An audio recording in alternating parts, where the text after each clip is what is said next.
Allez, c'est parti pour parler des tableaux en JavaScript. Alors déjà, c'est quoi un tableau? Eh bien, un tableau, c'est ni plus ni moins qu'une variable qui contient plusieurs informations. Par exemple, quand on va déclarer une variable, par exemple fruit, on va faire let fruit égale et on va lui assigner une valeur. Par exemple, fraise. Bon. Si je dis, ben oui, mais je voudrais créer une variable qui contient non pas fraise, mais prune et fraise. Donc, ce qui veut dire deux valeurs. Et bien, à ce moment-là, on va utiliser un tableau. Alors, un tableau, c'est comme ça. Voilà, c'est array, la fonction array. Alors, on a deux façons de pouvoir écrire un tableau. Soit on utilise la fonction array, suivie d'une paire de parenthèses puisqu'il s'agit d'une fonction, soit on utilise les crochets. Les crochets étant une façon un peu plus moderne de déclarer un tableau. Alors justement, on va voir ensemble comment on fait pour déclarer un tableau en JavaScript. Alors c'est parti. Donc là ici, pour déclarer un tableau, donc déjà on va définir une variable. Bon, pour définir une variable, on va utiliser le mot-clé let suivi d'un nom pour la variable. Alors on a dit, on parle des fruits, donc on va déclarer une variable fruit. Je mets un S à cette variable tout simplement parce qu'elle va contenir un tableau, plusieurs valeurs. Alors du coup, j'ai dit, je peux utiliser la fonction array, je peux utiliser les crochets. Moi, je vais utiliser les crochets. Crochet ouvrant, crochet fermant, point virgule, instruction terminée. Et à l'intérieur des crochets, nous allons mettre là où les valeurs que va contenir notre tableau. Alors on a dit des prunes, des fraises. Ok, d'accord. Donc ici on va mettre des cotes, puisqu'il s'agit d'une chaîne de caractères, simple cote ou double cote, et on définit la première valeur, prune. Ça c'est la première valeur de notre tableau fruit. Voilà à quoi ça correspond. Ensuite, on a dit, on va rajouter une autre valeur. Alors, à ce moment-là, on sort des cotes, on met une virgule, espace ou pas d'espace, après la virgule importe peu, et ensuite, on remet des cotes. Et là, on va déclarer notre deuxième valeur. Donc là, ici, nous venons de déclarer une variable qui contient différentes valeurs, donc en l'occurrence un tableau de type array. Alors justement, j'ai dit, on écrit avec des accolades, mais on peut écrire aussi avec la fonction array. Alors ça donnerait quoi? Eh bien ça donnerait ça. Donc je retire mes accolades, je déclare ma fonction array A2R à Y, et comme c'est une fonction, elle est suivie d'une paire de parenthèses qui va prendre en argument les différentes valeurs de notre variable fruit, à savoir prune, et pareil, virgule, et après la virgule, la deuxième valeur. Alors, comme ce sont des chaînes de caractères, donc entre cotes. Alors, on va privilégier ici, voilà, la première forme d'écriture, celle qui utilise les crochets. Donc, voilà comment on fait pour déclarer un tableau. Rien de bien compliqué, ça sera toujours la même chose. S'il y avait une troisième valeur, on mettrait virgule et on mettrait cette troisième valeur. Alors ensuite, comment on fait pour accéder aux éléments du tableau? C'est-à-dire que là, ici, moi, ce que j'aimerais, ce serait de pouvoir afficher la première valeur de mon tableau fruit. Alors déjà, la première chose, c'est que si je veux mentionner mon tableau, il faut que je récupère le nom de la variable. Donc là, ici, c'est parti. On va récupérer le nom de la variable, donc à savoir fruit. Et ensuite, pour pouvoir accéder aux différentes valeurs que contient mon tableau, je vais utiliser ici les crochets. Voilà. Alors par contre, entre mes crochets, on va ajouter un chiffre. Ce chiffre, c'est ce qu'on appelle l'index. C'est l'index du tableau. Ça veut dire quoi? Ça veut dire qu'à chaque fois que j'assigne une valeur ici à une variable, sous-entendu, ça a une valeur. La première valeur, c'est 0. La deuxième valeur, c'est 1. La troisième valeur, c'est 2, etc. Ce qu'il faut juste se rappeler, c'est que la première valeur d'un tableau, c'est 0, c'est pas 1. Alors justement, à partir de là, si je veux afficher la première valeur de mon tableau fruit, à ce moment-là, ici, dans ma paire de crochets, j'écris 0. Et puis, si je veux afficher ça, par exemple, dans ma console, je vais faire un console.log, voilà, de fruit 0. Et ça, eh bien, ça doit m'afficher. Donc là, ici, on va mettre un commentaire, voilà. Et là, ça doit afficher prune. CTRL-S. Alors, maintenant que j'ai dit ça, il va falloir le prouver. Donc, ce que je propose, c'est qu'on déclare... Alors, je vais récupérer ça, je vais faire un peu de copier-coller. Ici, en bas de ma page, regardez, j'ai une paire de balises script, ce qui va pouvoir me permettre d'écrire du JavaScript et de le traduire. Donc là, ici, je déclare ma variable fruit. Et si je veux récupérer la première valeur qui est assignée à ma variable fruit, voilà, maintenant ici, je vais dire inspecter la console. On va regarder dans la console, qu'est-ce qu'on retourne? On retourne prune. D'accord? Si je voulais lire la deuxième valeur de mon tableau, bah ici, je mettais 1, et puis bah, vous avez compris que ça va me retourner fraise. Et si j'avais une autre valeur, comme par exemple la valeur Toto, parce que ça n'a aucune espèce d'importance de ce que je vais déclarer à l'intérieur de mon tableau, et que je veux afficher cette troisième valeur, eh bien, ça sera ici l'index 2. D'accord? Et ici, ça va m'envoyer Toto. Et si j'avais écrit 3, bah, qu'est-ce qui va me sortir? Il va me sortir indéfini. Bah ouais, parce que j'ai pas de troisième index. D'accord? Pour ça, il faudrait qu'il y ait une quatrième valeur. Alors, parfait. Très bien. Donc là, on sait comment déclarer un tableau. On sait comment on accède aux éléments du tableau. D'accord? Bah maintenant, ce qui va nous intéresser, c'est comment on fait pour modifier l'élément du tableau. C'est-à-dire que là, par exemple, je vais dire, bah oui, mais ici, j'ai dit que mon tableau fruit, eh bien, il contient des prunes, des fraises. Ah ben non, je me suis trompé, c'est pas des fraises, c'est des framboises. Il faut que je le réassigne la valeur. Alors, comment je vais faire pour réassigner la valeur? Bien ici, on va récupérer notre variable fruit. Ce qui nous intéresse ici, c'est de modifier la deuxième valeur. C'est quel index? C'est l'index 1. D'accord. Et si on veut lui réassigner, lui réaffecter une valeur, ben, tout simplement égal. Et puis ben, ici, comme c'est une chaîne de caractères, on va mettre des cotes. Et on a dit quoi? Ben, framboise. Framboise. D'accord. OK. CTRL-S. Donc là, ici, on réaffecte à notre variable fruit sa deuxième valeur en lui disant tu seras plus fraise mais framboise.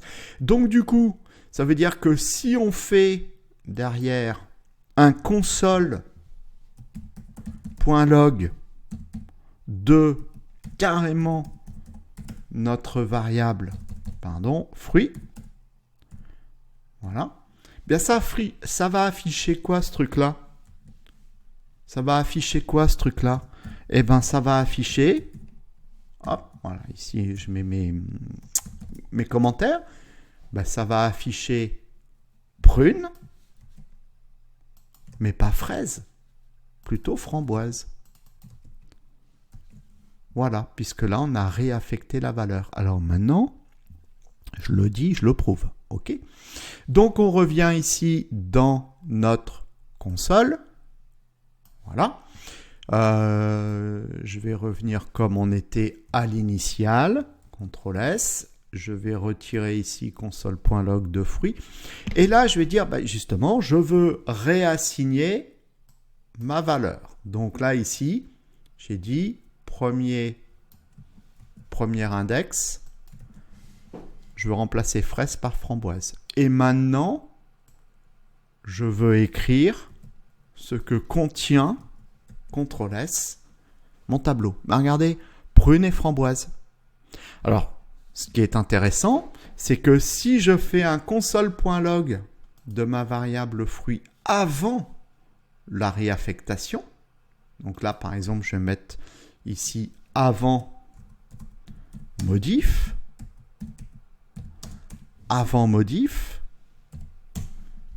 hop là, je vais juste faire ma concaténation ici, voilà. Avant modif, ça va m'afficher quoi? Avant modif, ça m'affiche prune, fraise. C'est ce que contient mon tableau. Après la modif, je vais virer ça. Voilà. Et ici, je vais dire après la modif, ça m'affiche prune et framboise. Et voilà, ça y est, vous savez tout. Donc là, à partir de maintenant, vous êtes en mesure de pouvoir déclarer un tableau en JavaScript, une variable qui contient plusieurs valeurs à l'infini. Vous êtes capable de pouvoir lire chaque valeur du tableau.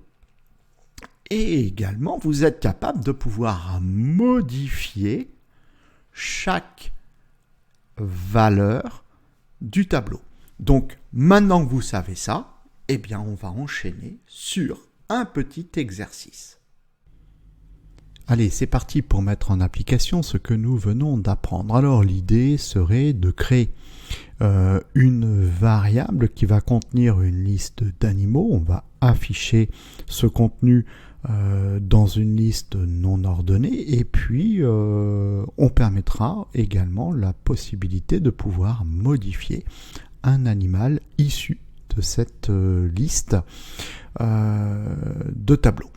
Alors ici, pour ce faire, on aura besoin juste que de deux documents, un document HTML et un document JavaScript. D'ailleurs, petite précision, quand on fait du développement, on veut quand même se professionnaliser, il est préférable d'écrire le HTML dans un fichier HTML et le JavaScript dans un fichier JavaScript. Alors ici, notre document HTML contient le code de base d'un document HTML5 et il pointe ici vers un fichier qui s'appelle script.js qui est rangé au même niveau. Alors, au niveau HTML, on peut se créer une structure toute simple. On va mettre par exemple un titre de niveau 2 et on va écrire liste des animaux. Voilà, donc là ici, on mettra en place en dessous une liste non ordonnée. Voilà. Et ensuite, bien, notre liste non ordonnée contiendra des items li. Eux, on va les créer directement en JavaScript. Vous me direz, tout ça, j'aurais pu aussi le créer directement en JavaScript. Ensuite, on va remettre un titre de niveau 2 et on va dire modifier un animal. Voilà. Donc là, ici, l'idée bien serait de pouvoir écrire. Alors, on va créer par exemple une boîte div et à l'intérieur de cette boîte div, on va mettre en place des champs input de formulaire qui nous permettront de pouvoir mettre à jour la liste des animaux ou un animal parmi la liste des animaux. On va pas faire de CSS puisque là ici on va pas brouiller les pistes. Ce qui nous intéresse c'est plutôt la pratique du JavaScript que nous venons d'apprendre. Alors justement on y va, on va aller dans notre fichier JavaScript. Tiens, on va se faire 2-3 commentaires histoire de bien comprendre ce que l'on est en train de faire. Donc là ici on va déclarer une variable qui va contenir bien un tableau avec une liste d'animaux. Donc je vais écrire par exemple tableau contenant une liste d'animaux. Voilà. Donc là, ici, on va déclarer notre tableau. Donc, en l'occurrence, c'est une variable, let, et on va l'appeler animaux. Donc ici, c'est un tableau. Donc, on va ouvrir et fermer nos crochets. C'est à l'intérieur qu'il va y avoir nos différents animaux, puis ensuite on met un point-virgule pour dire que l'instruction est terminée. Alors on va définir un premier animal, par exemple un chien, un deuxième animal, par exemple un chat, un troisième animal, par exemple un cheval, et puis cheval, alors je l'ai même écrit à l'envers, cheval, voilà, et puis on va en créer un dernier, voilà, et on va dire une vache. Bon, peu importe. CTRL S, donc à cet instant, nous avons déclaré notre tableau. Alors maintenant, ce qu'on veut, c'est pouvoir lire ce tableau. Donc là, ici, pour pouvoir lire le tableau, donc on a dit, on va afficher l'ensemble des animaux, donc chaque animal, à l'intérieur, ici, de notre liste non ordonnée. Donc ça veut dire qu'il va falloir que l'on crée des items li. Alors pareil, on va mettre en place un petit commentaire et ici on va dire afficher la liste des animaux. Voilà. Donc là, ici, ce que l'on veut, le protagoniste qui nous intéresse, c'est notre élément HUL, puisque c'est à l'intérieur que l'on veut créer les items. Donc déjà, on va aller le chercher. On va déclarer une variable HUL et on va aller chercher notre élément HUL qui se trouve dans notre DOM. Donc là, ici, on va dire query selector et quel sélecteur on veut récupérer HUL. Donc à cet instant, hop, CTRL S, à cet instant, ici, notre variable HUL contient, eh bien, hop, ici, cette paire de balises là.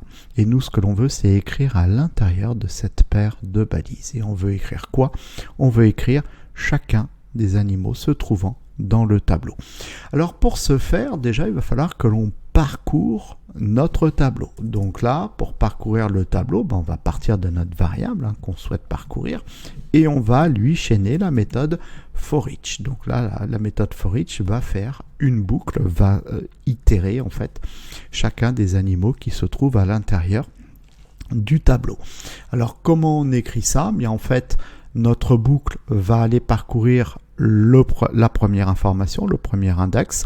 Donc là, ici, on va lui donner un nom. C'est la valeur qui va nous intéresser. On va l'appeler par exemple animal. Animal, voilà. Et ensuite, on met une flèche et des accolades pour dire justement qu'est-ce qui va se passer. Nous, ce que l'on veut, c'est simplement faire un affichage. Donc, on veut créer des items. Alors déjà, si on veut créer les items, donc la paire de balises lit, on va déclarer une variable lit et puis ensuite, pour la déclarer, on va faire un document point create elements. Quel élément on souhaite créer? Eh bien, la paire de balises lit. Donc, à cet instant, notre variable lit va contenir une balise ouvrante lit et une balise fermante lit. Et là, du coup, qu'est-ce que l'on veut? Bien, on voudrait afficher la valeur, voilà, donc en l'occurrence ici l'animal, qui est trouvé à chaque itération qui va se passer dans le tableau. Alors pour ça, donc du coup, on va écrire notre items lit, la paire de balises lit, et on va écrire son contenu, donc text content, c'est-à-dire ce qui va être écrit entre la balise ouvrante et la balise fermante lit. Ça sera quoi qui sera écrit? Eh bien ici, la valeur qui aurait été trouvée à chaque itération, donc qui est rangée dans animal. Et ensuite, qu'est-ce qu'on veut? Bien, on voudrait afficher les items lit, ou ça, dans notre liste non ordonnée. Donc on va partir de HUL et on va aller chercher la méthode AppendChild. Et donc à cette méthode AppendChild, on va lui dire tu nous affiches lit. Alors ça veut dire quoi ça? Ça veut dire que ici, à chaque itération, à chaque fois que ça va boucler, il va être écrit à l'intérieur ici de la paire de balises HUL, une paire de balises lit qui aura un contenu, bien la valeur trouvée, chien, et donc ça va être écrit AppendChild, ça veut dire quand tu vas refaire ton affichage du prochain élément qui se trouve dans le tableau, bien tu vas l'écrire à la suite, d'accord? Si je fais CTRL S, ça fonctionne, vous voyez? Exactement ce code-là, c'est ça qui nous renvoie. Donc on a bien créé notre paire de balises lit, donc là ça fait des petits points ici, d'accord? On lui a dit, tu nous mets une information à côté, donc la valeur de l'animal trouvé dans le tableau, donc chien, chat, cheval, vache, et tu le mets l'un à la suite de l'autre. AppendChild, à chaque fois que tu en trouves un, tu le mets à la suite de l'autre. Donc chien, chat, cheval, vache. Donc ça déjà c'est la première chose. Donc là nous avons réussi déjà à afficher la liste des animaux. Alors ce qui pourrait être sympa maintenant, c'est de permettre la modification de cet animal. Donc là ici la modification, bien pour ça nous allons créer des champs de formulaire. Donc là on va faire des inputs de type texte, donc il va falloir qu'on les crée. Et on va les ranger dans la balise div, dans la paire de balises div qu'on a créée. Alors déjà ici il va falloir que l'on aille chercher le protagoniste. Tout à l'heure on a été chercher HUL, là ici on va aller chercher div. Donc on va créer une variable div et de la même façon on va dire c'est qui document.create query selector, quel sélecteur on veut récupérer, le sélecteur div. Voilà, donc à cet instant, notre variable div qu'on vient de créer ici, CTRL S, contient quoi? Ça, la paire de balises div, la balise ouvrante div, et la balise fermante div. Alors ce qu'on va faire ici, c'est qu'on va modifier un petit peu notre commentaire. Ici, c'était afficher la liste des animaux. D'ailleurs, ici, je vais le prendre. Et c'est précisément ce que l'on a fait ici. Donc là, je vais dire afficher et modifier la liste des animaux. Et là, du coup, je vais récupérer ce commentaire-là.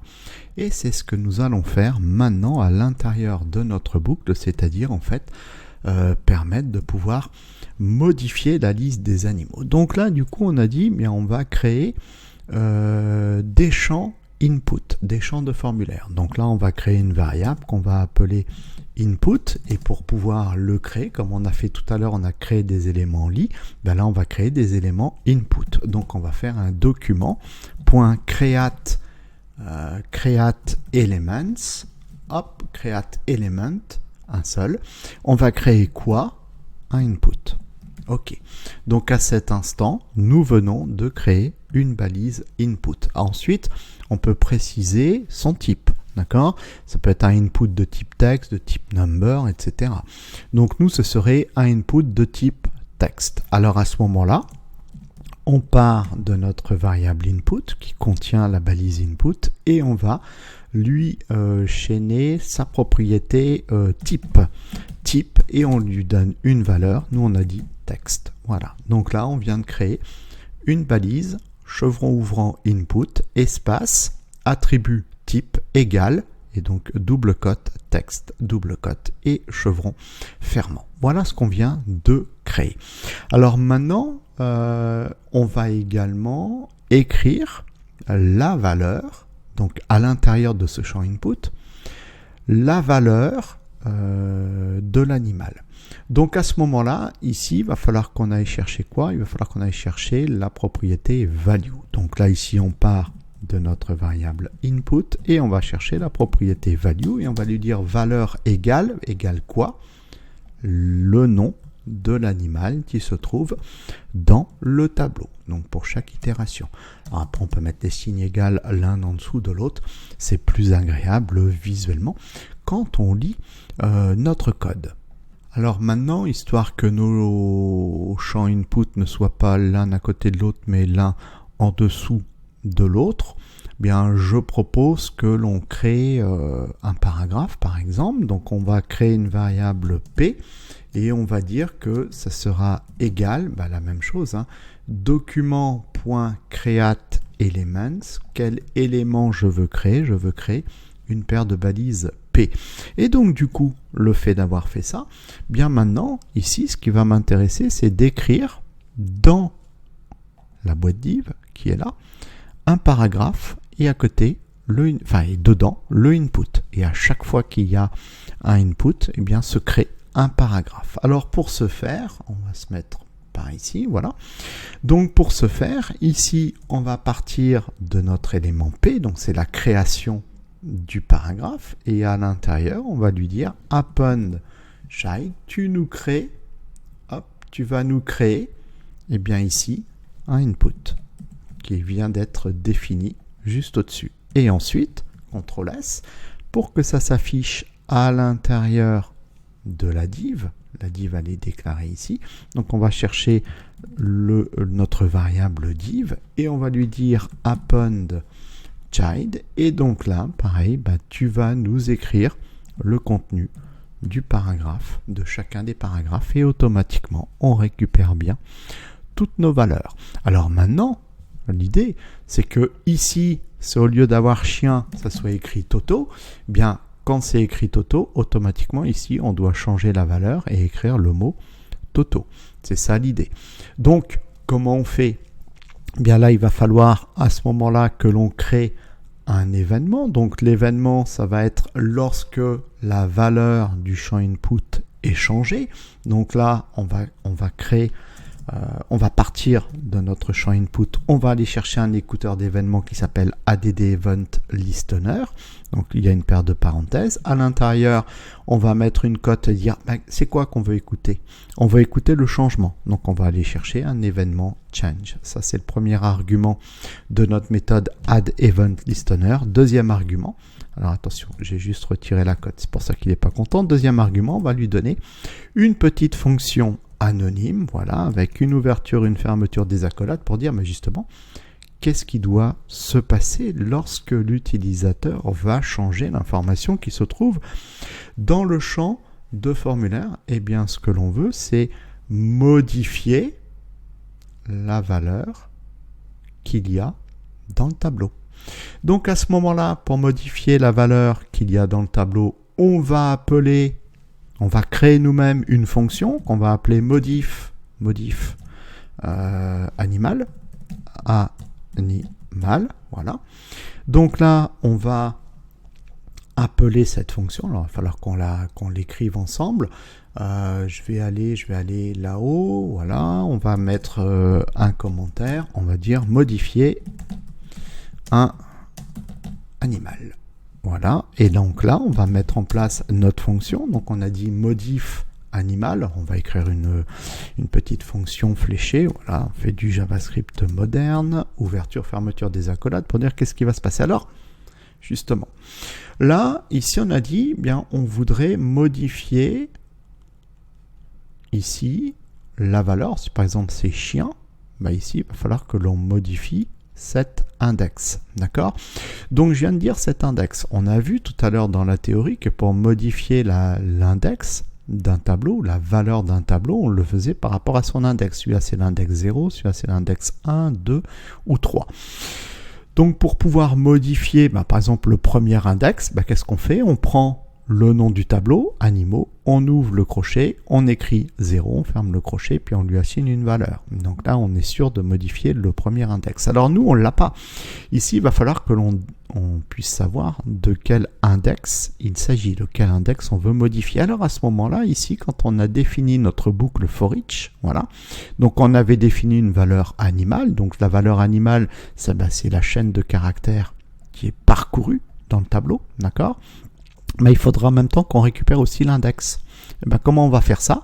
Bien ici, on va entourer donc cette valeur animale d'une paire de parenthèses. Voilà.